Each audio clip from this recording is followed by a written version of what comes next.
Hello and welcome to a new episode of Convert on Shopify. My name is Pancho Mendiola, and today we are back again with Dennis. Dennis, we have had a couple of good conversations in last episodes, and this one is no exception. In this one, well, if you recall, in the last one, we spoke about the problem, right? iOS 14 and all the privacy regulations and violations. In this one, we're going to focus on, well, what can I do about it? Okay, I am aware of the problem. I want to make some changes. I want to do it better. What can I do about it? And we're going to talk about some examples of what can you do to improve your conversion, to leverage, let's say, against all these changes that are happening, and they are going to continue to happen. So just enjoy this conversation. I really, in this one, I strongly advise that you grab a pen, a pencil, or maybe some digital stuff so you can take notes, because there's very, very valuable information in this conversation. So I hope you enjoy it. Let's dive in. All right. So we're back again. We're back at it. Thanks again. And today, so in the last episode, we were talking about all the problems with attribution, with the infamous iOS 14 and everything around it. Obviously, the focus, or the new focus in privacy, and how is it affecting to the whole e-commerce ecosystem. So in this episode, I want to focus on, okay, what can we do? Okay, what can we do? What should we focus on? We mentioned in the other ones, a little bit about like content and quality. But in this one, I want to lean a little bit more into to a technical side, like obviously covering A/B testing. But where should we start? Like how can we make it work? You can't. This will be a short episode. Thank you very much for listening. Yeah. Abandoned ship, abandoned ship. Literally, a 30-second episode. Sorry to waste your time. No, there's life on the other side of privacy, to be honest. So there's still a lot of people making a lot of money. And just for you to understand is like, how does A/B testing impact the business? For example, just to have an idea, I mean, we always talk about Amazon as a good example for e-commerce. Of course, they're eating the world, and I'm sure every Shopify business is loving them and hating them at the same time. So there's this Yeah. duality, I'm sure, is always happening. But you have to understand, they are learning so much, and they're learning so much faster than you as a Shopify provider. They run 1,000 A/B tests every month. So Damn. on literally everything you see in Amazon, there's nothing the same that your friend, even if your partner at home or your kids open up Amazon, it will be always different for them. Every day they're testing and testing and testing. And don't think that that's what you maybe, if you Google A/B testing cases for Shopify or something, you maybe see, yeah, 50% lift in your conversions. And in all honesty, we may have some cases like that on the website as well. In general, I'll be always cautious, right? So those are very attractive, extreme cases, and they do happen, but that's not really how you move forward as a large enterprise in A/B testing. So every business, from an Etsy to a Shopify to even Shopify themselves, have lots of A/B testing going on in the feature set. They roll out new features, test it, and roll them back, and they do this all the time. And I think what these companies understand, what most people don't, is the always improvement is what is really part of A/B testing. A/B testing is the validation of what you think can improve for your customer, because you're trying to build either a trust or a relationship, or um, yeah, trust is an example, because if you get a good refund, you're more likely to go there. If you have reviews that are all positive, it's actually lowering trust. But a couple that are like 3 stars because they didn't like the color, that would be great, because it's not all that negative, but I start trusting the product. Like, oh, this is probably a real review instead of a fake review. So I trust that. And then people sending pictures and videos of their products, receiving it and unboxing it, and all that is for trust. So how do you display that? How you build that trust is one of the things. And there's many apps, for example, in the Shopify environment where it's like, oh, we all have like fear of missing out. And we add a widget, and the widget says, so many customers have bought the same product today. You're like, oh yeah, I create that anxiety. I'm not sure that works for every product, but that's just one of the dimensions you can test against, right? Is urgency helping this product? Now, if you're going to the Kilimanjaro and run it up with a team of 5 people, urgency is probably not going to do it. Like, sign up now for this $10,000 trip to the Kilimanjaro. Oh, it's another tool sold in your city, actually in your neighborhood. And you're like, wait a second. 2 of my neighbors are going to the Kilimanjaro. You installed one of those apps, out of the Shopify apps that kind of fakes all the data. Is lowering the trust. And we talked about it last time. The Yeah. trust is so important. It's so hard to get and so easy to lose. The bigger companies focus on the learning. They test everything because they have more traffic than most of our audience. And they think of it as twofold. I know nothing. Like, I should stay humble. I will try and discover what the user wants. The user on the other side of the screen is not me, the designer of this website, or the marketer, or the copywriter, or the founder. They're not me. I have to get into their head. So I have to go to trade shows where they are. I have to talk to them. I do customer interviews. And when I hear things from them, then I can translate them to a potential change on my website. So if people don't understand this, but it's so obvious for me, it doesn't really matter. I need to change it because they don't understand it. It crosses a friction, a moment of friction. And you've all noticed those things. It's like, oh, this is so exciting. This looks like though. It's like, but there's no clear, like, let me look over the entire screen. I can't really find if I would buy it, when I would have it. Like, it's not here. And there's not clarity on that. And it's like, and then you're looking for literally 30 seconds, and all of a sudden it's like, hey, Dennis, dinner's ready. And you're like, oh, okay, forget it. Maybe another time. Yeah. And I'm gone. And so, but if you had 3 options of shipping tomorrow, next day, 1 week from now, depending on prices, right under there, you would maybe even get it to cart. And if he was a user, that means he's now in his cart, in his login, and tomorrow he'll buy it. But now he was distracted. There was friction. There was hesitation. And so things like that are always helpful to test. What you hear of the customers is like, oh, I was so surprised that I got it next day.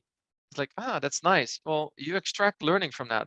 You were surprised you got it next day, but we have this huge banner. And like, yeah, I didn't see the banner. I kind of like banner blindness. I just ignore those things. It's probably you trying to sell me something. It was about the shipping. No. I usually look to where Amazon has it. It has it right under the price. And I'm like, I'm logged in. There's Prime. There's next day. There's guarantees. I'm like, okay, maybe I should do that as well with my shop. Maybe add that. Even if I only do next day delivery, then maybe I should say so.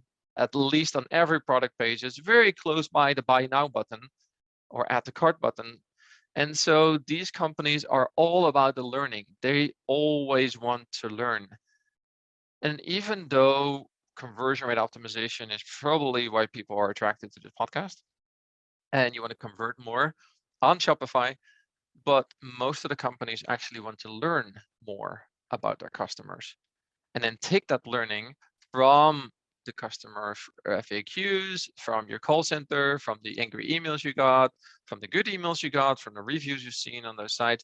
You take inspiration from those, and with those, you're going to learn something new. And if you've proven the learning by an A/B test, that is then applicable usually across all the channels, like your ads, because apparently the next day delivery was important. You didn't realize how important, but that's more important to your audience than it was. Or that it comes premium packed, or that it comes packed in only cardboard and it's no plastic. all those things that you may ignore are maybe really important to your audience. Like no palm oil. There's two types of how do you call that? Um, Nutella, but in different countries, what is that? Chocolate? I don't It's know. In like every country, yeah, spread, chocolate like a paste. chocolate Yeah, spread. chocolate spread. Maybe everybody knows Nutella, but I think that the brand is different in every country. So Yeah. let's not assume that it's chocolate spread for the kids love it. And there's like usually a whole bunch of brands, and there's a whole bunch of peanut butter brands, and you naturally gravitate towards something that has your values. I mean, if I don't know which one to pick, they have the same amount of calories, maybe both are sugar free, which I like for my kids, and one has no palm oil, I'll buy that one because it aligns more with my values. The other one may also not have palm oil, But it doesn't and say so. it doesn't say so. And so if your audience is receptive to those things, and it could be the most hypocritical thing ever because it has oil of something else that's even terrible, but palm oil is monkeys and urutrangs being caught on fire. For me, I don't want to be associated with that. So those things you have to discover from your audience, and that's why conversion optimization will give you so much more than just conversion. It gives you the knowledge of um, of your customers in a validated way. And as soon as you hit like 1 million in revenue, I don't think you can hit 10 million by just pure ads and brute force. I think in that moment, between the 1 million and 10 million annual revenue, so the 7 to 8 figure jump, it's about branding, understanding your customers, relating to them, building a tribe, community, having the similar values. That is what happens in that brand. And how on earth can you discover and validate that? I Yeah, and think A/B testing can not help. even for smaller companies. Like before, yeah, like we said in the previous episode, you just like pour money into the your pay-per-click campaigns, and more money would come out. But it doesn't work anymore like that. So Exactly. yeah, so anyway, you're saying that maybe conversion is more like, from an entrepreneur point of view, conversion is more like a short-term thing, and but actually learning, it's long-term. I mean, and obviously, the more you learn, the better your conversion gets. Yeah, I understand because most customers buy an A/B testing tool because they want to have more conversions, and I get it, right? Yeah. That's like the most. But I'll give you a little bit of a reality check. If you work at Amazon and you get paid $300,000 as a conversion rate optimization specialist, you then work in a team where somebody else also gets $300,000 to work in analytics. There's a developer that probably also makes $300,000 to develop your A/B test. Okay, so there's three people, one of the best people in the world, highest paid person in the world. You don't compare in any way against these three people. These people will get 1 out of 8 A/B tests a lift. Those Okay. people. So if you, after your third A/B test, don't get an uplift, it is very natural so that you get maybe 1 out of 12 right. So this is not for the faint-hearted. This is not one of those quick fixes. This is not install the app and it does magic and bling bling and you have your Lamborghini where you can take pictures in front of and then sell a course on YouTube right after.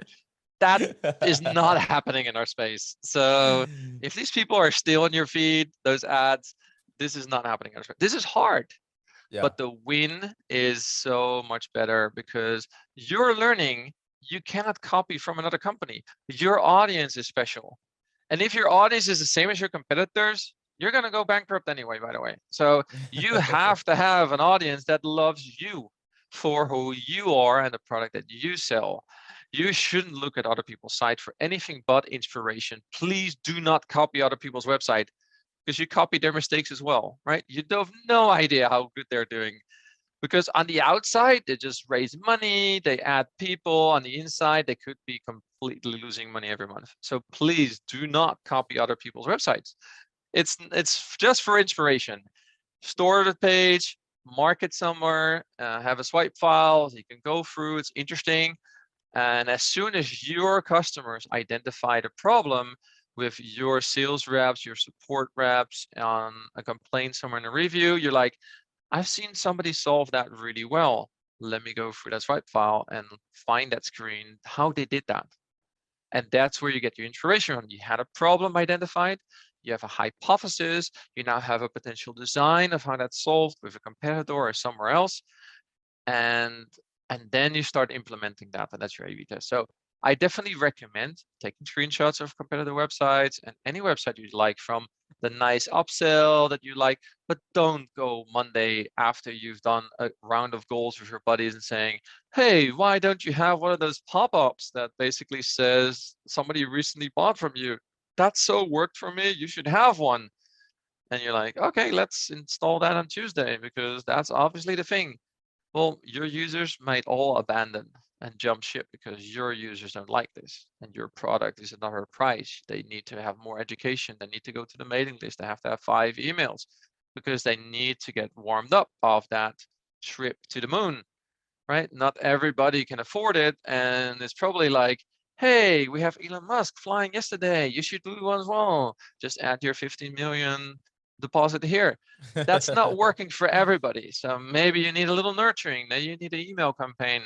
Your users, get to know them. And I think conversion is important. It solves maybe an instant problem. So if your ads not converting, and there's a lot of things you can do, matching your ad with your landing page. There's lots of things an agency can help you with.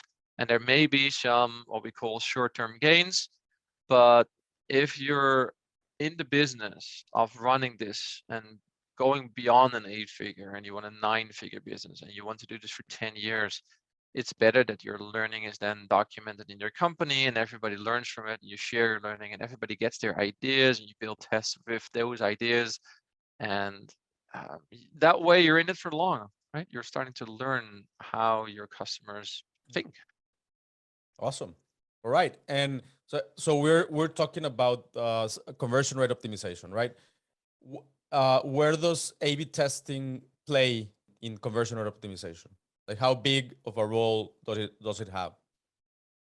Well, I sell conversion rate optimization software, so my software is 100% important.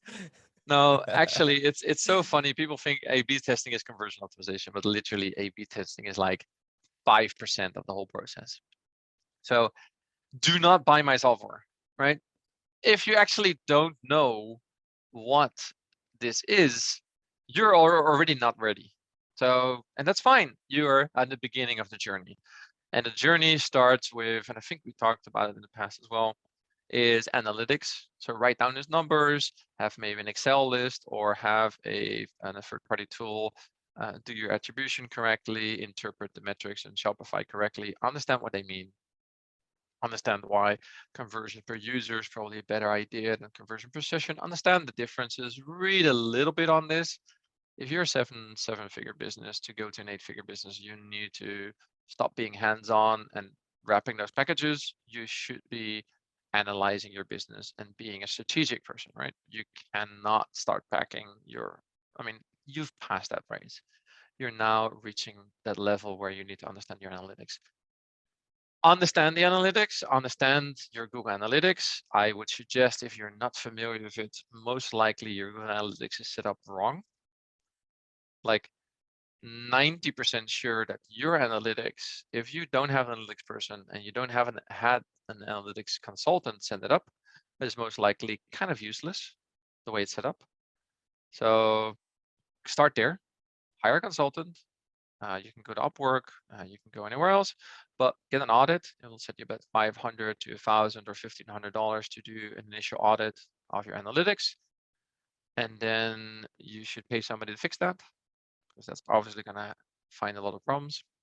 This will help you already in your rankings and SEO and things like that. Then go very early. The things that you can really easily fix is speed. Quick fixes, speed of your website. Make it speed. Deinstall all the apps that you never used, all the apps that you don't really know if they actually contribute to conversion rate optimization in any way. It probably slows down your site. Deinstall a couple.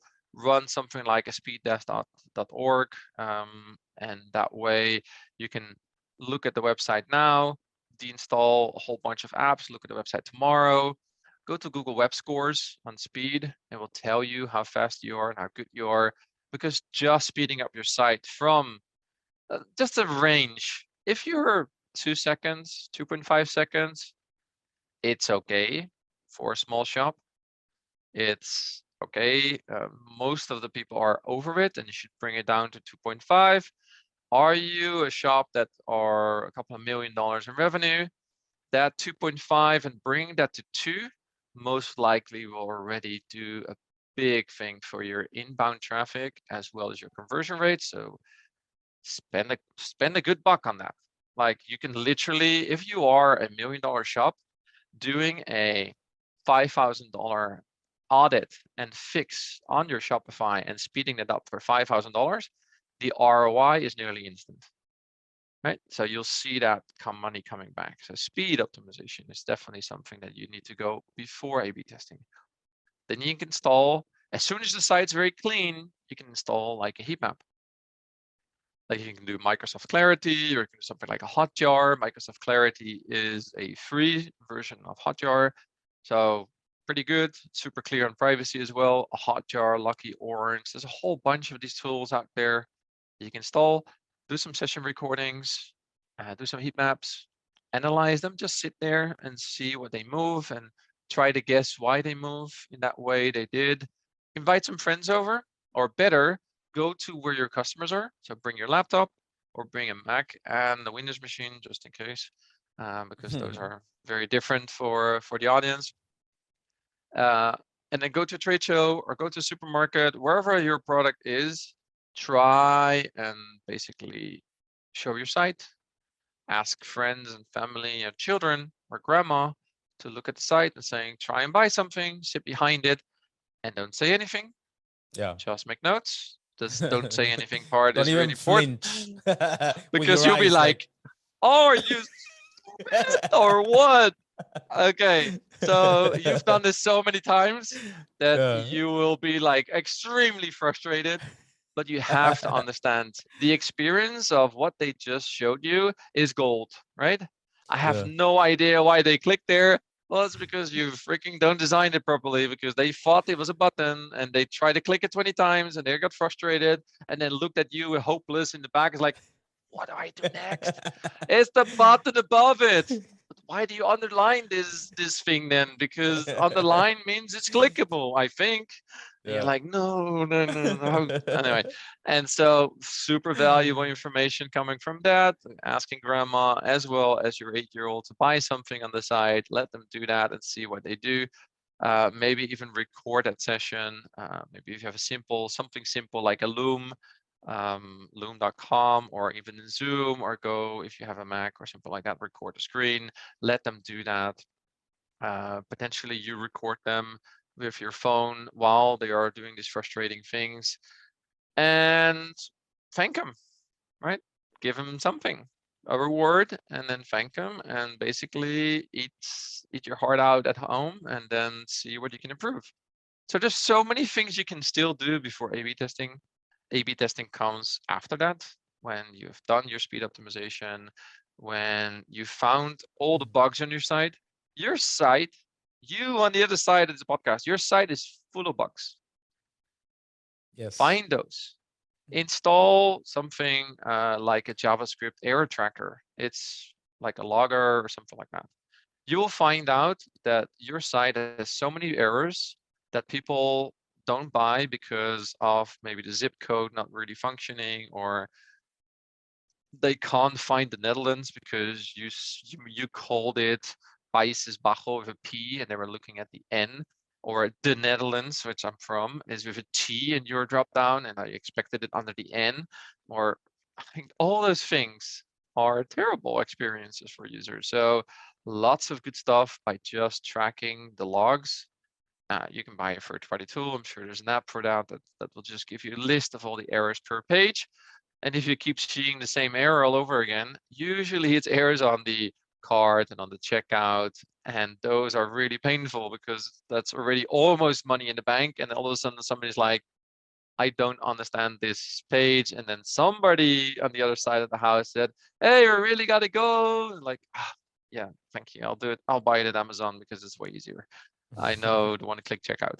So that's I think where and then 5% of the whole conversion is the A/B test. So you have a hypothesis, you really wanted to test it and see if this played out well.